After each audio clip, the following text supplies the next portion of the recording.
When did you start learning how to play music? On the weekends, my dad had a blues band, Harmonica Slim and the Great Babylons.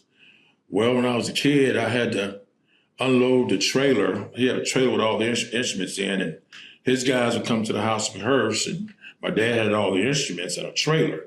So it was my job to get the instruments out the trailer, take them down in the little den, set all the instruments up, and his buddies would come over and they would rehearse their show.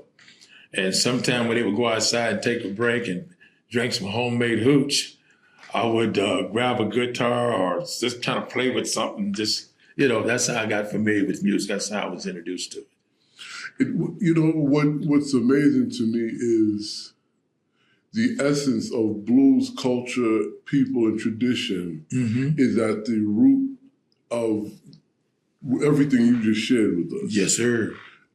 Agriculture, farming, yes, sir. hooch, yeah, and even just the interaction between you and your father. Absolutely.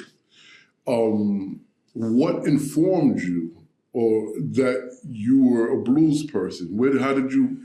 Well, I didn't start out a blues person. I went to Star Spencer High School, and I got in the band. My cousin, David Carr Jr. Now, his dad is David Carr Sr. My dad's Ernest Carr Sr. They're brothers. And David Carr Sr. played tenor saxophone.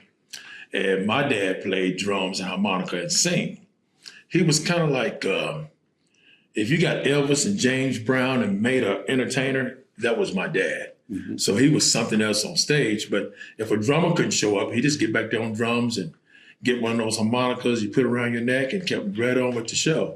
He was something else. And to experience that, I'm flashing back on it now, to experience as a kid, seeing my father with these talents. And yet when the farm work came down, we had to get with it. We had grocery stores. We provided cabbage and okra and corn for, and, we had that world going. Then we had to take hogs to the market, and, then we slaughtered meat in the fall. So at the same time, my dad was playing on weekends, which helped bring some money in to further facilitate us during weeks and months. It's extra income.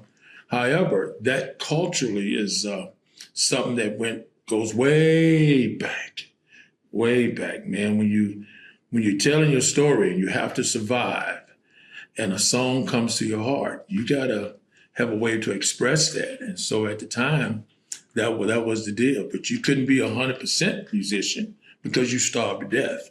So you have to have something else kind of going until you reach the chilling circuit. Perhaps, just perhaps, you might get a hit. Mm-hmm. Then you're able to do things from there. But